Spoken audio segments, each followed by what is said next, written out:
it's Christy. Welcome back to my channel and welcome to day 5 of my 2020 Valentine card series. Today I'm going to be making a card using a few Lawn Fawn sets, including Elfie Selfie, the Conversation Hearts add-on, and then that little trio of bubbles from You Are Sublime.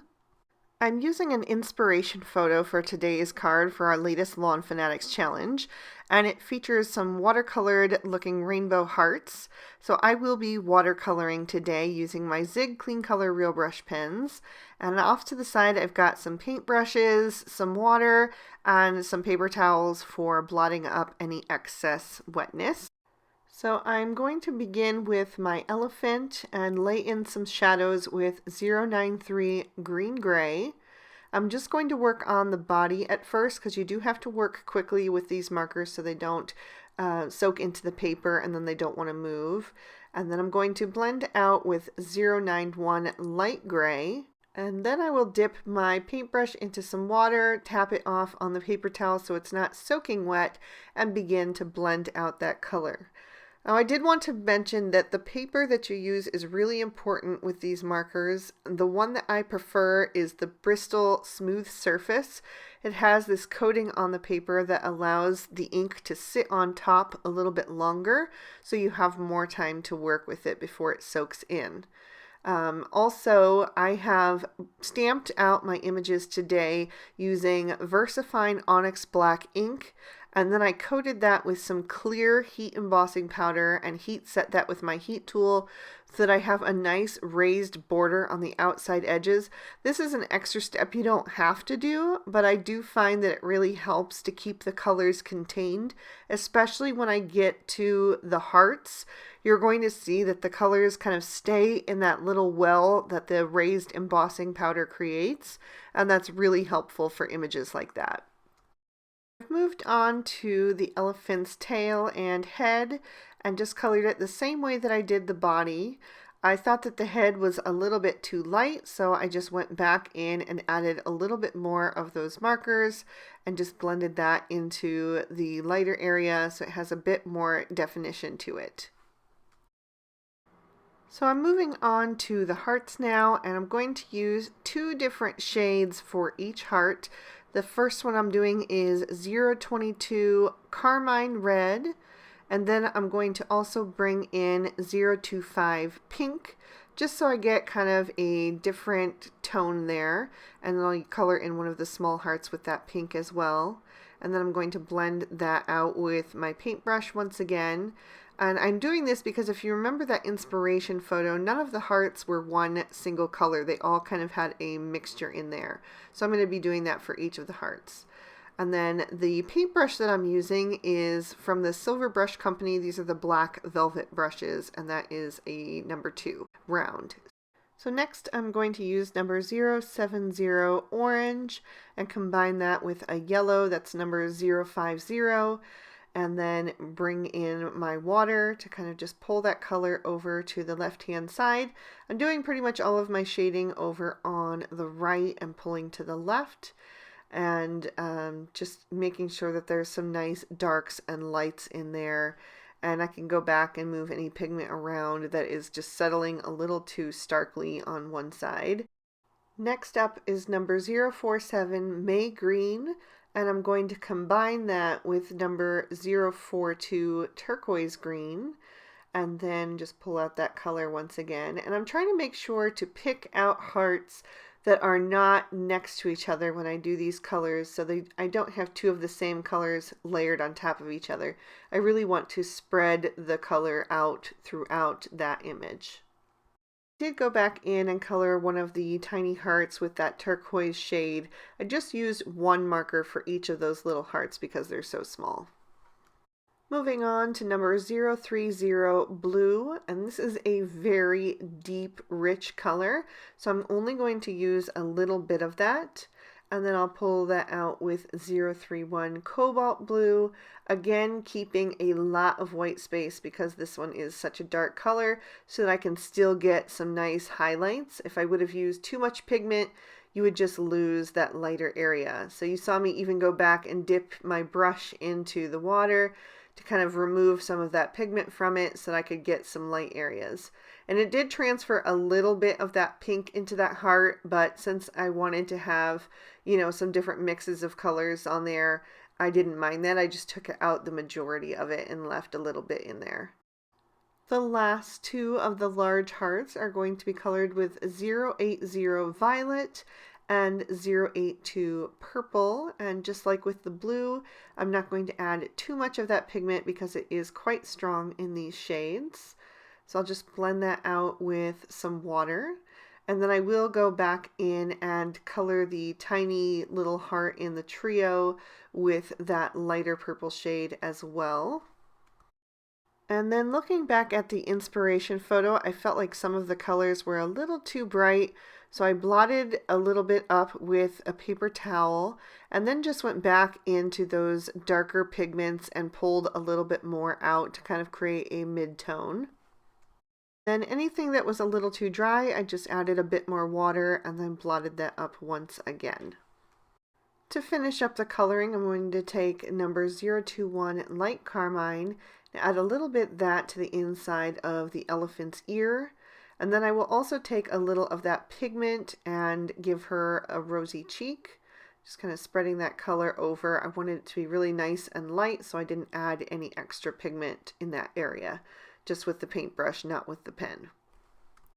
Then I'll take a paper towel, lay that over top of the elephant, and do some splatter effect on the hearts to give them some texture, and set this piece aside to dry. For my background, I've taken another piece of Bristol Smooth Surface, and I am scribbling some of that 042 turquoise green onto an acrylic block so that I can pick it up and just kind of spread it around the center of my card so I get a nice, soft, subtle look. And I will go over the edges with some water so that I don't get any hard edges, and it kind of just fades into the background. Then I will scribble on a little bit more so that I can add some water and pick that up to do some splatter detail all over that background, just so that kind of mimics the little heart pattern that I have going on, and it also just adds some more interest. And then I also splattered just some clean, clear water so you have some white dots as well. I'll blot that up with a paper towel. And then I will trim this panel down with the outside in stitch rectangle stackables from Lawn Fawn after it is completely dry.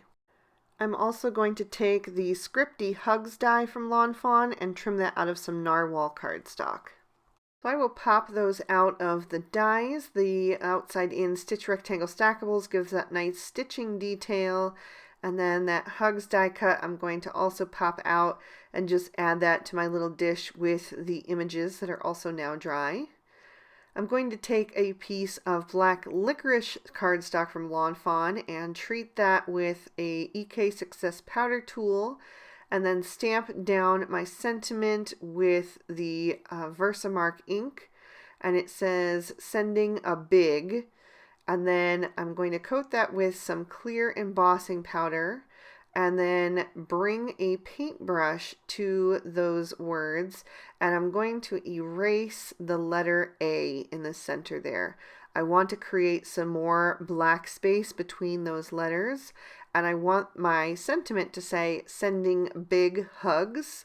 So I want that A to be eliminated there. So I just cleaned that off until all of that powder was gone, and then I can grab my heat tool and heat set that until it's nice and shiny. And I just heat that up from the back first to make sure that the paper doesn't warp too much, and then bring that heat tool to the front to finish melting that powder. Then I will grab my card base, which is also narwhal cardstock to match that Scripty Hugs, and I'm going to stamp out a little elephant and another heart using Hippo ink. And then I will add a little sentiment that says love you from that conversation heart add-on. So now I can start the assembly. I'm going to take that focal panel and add some liquid glue to the back of that. And then I'm going to center that on the card so that that border is nice and even on all sides, and press that into place.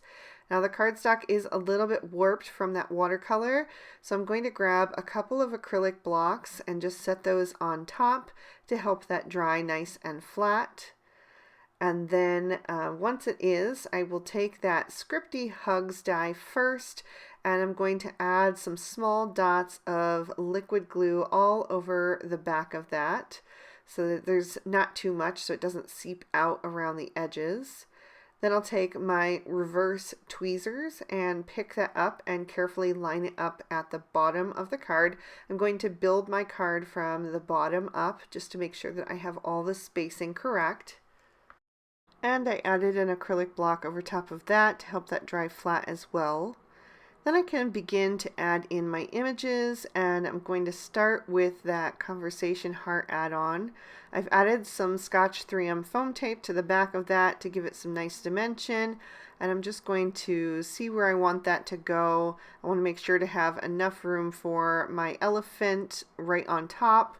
So I will line those kind of both up before I press anything down into place firmly. I'll also grab the rest of that sentiment, which I have trimmed down now and added some foam tape to the back of. Make sure that I have enough room to squeeze those in. I wanted them to be just barely overlapping the bottom edge of those hearts. And then once I'm happy with all of that, I will press it firmly into place. I did decide to move the elephant just a little bit to the left so that I can add the small hearts on the right and make it look nice and balanced. To finish off my card, I'm going to add some iridescent crystals from Studio Katia, and I am adhering those with some multimedia matte from Ranger. My bottle is completely plugged up, so I just opened it up and added a little bit to a scrap piece of paper, and I am dipping those crystals into that glue and then setting them into place using my pick-me-up tool. And I did 2 little sets of 3 to kind of mimic the trio of hearts in the top right corner there. Also, the iridescent coating on those crystals just really reflects the rainbow colors really well. So that is going to complete my card for today. I will lift that up to the camera so you can see all the detail and how those crystals catch the light, and give you another peek at the inside. So I hope you guys enjoyed today's video. If you did, please be sure to hit that like button and subscribe, and you can ring that notification bell if you want to be sure that my videos always end up in your feed.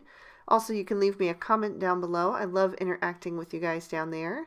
If you'd like to keep on watching, here are 2 extra Valentine card videos that I thought you might also be interested in, so feel free to check out either one of those.